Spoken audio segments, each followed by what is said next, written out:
Tugann aine cánacha, bhain siad duit conas dhéanamh riamh, inis aine duit faoin méid sin Billí a bhíonn am, nó faoin uilig mór a bheith ansa chias a tailithe gachaile mí.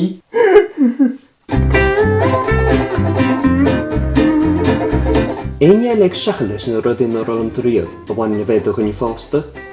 Like, an tathracht toban a hagan ar wéads na nógus a tuairt. An bia mar hampla. Tá pleanal le déanamh, tá táchad an le ceannach. Caithfraíd sin olbhú, agus béaltaí ó CÓCAIREACHT. Agus ní mór a bheith ólas a chuir luach cáthach. Faoi sí gach uile lá. Agus an nóméid sin a dtugann tú nach bhfuiln duine Fásta ach discreacht hiarí.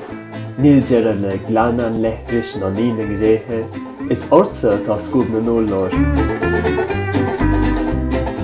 Agus mala tú caiicí siún na éadí leapa. An féidir le aine skeidulú a dhéanamh le cáirte.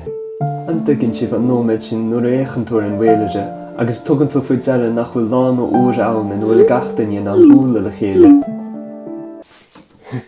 Níl an mhathar an Fásta a chairde. Nuair a aithníonn tú piana do rún nach rogha a taine héin.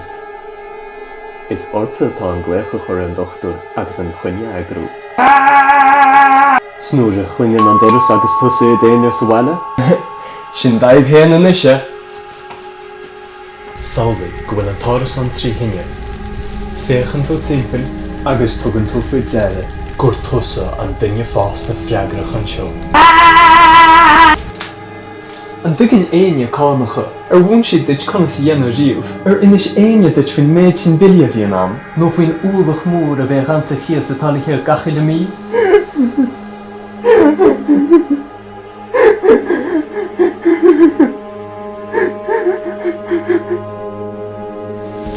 Ach nach bhfuil saoirseacht am chumáid, is féidir pe-bío gur bhaile a ihe, agus trachailt an áide go dréitead, is féidir pe-bhrod gur bhaile a fáiste siigi cheannach, agus nói, níl mothachán níos fearn ná an sásamh bhaintear as a bheith freigrach. Tar éis tamlín, nuair a thugann tú conas éadaí a dhealúd an wasin níochan, bhí an tólasad, go bhfuil tú seasta is mar duine Fásta.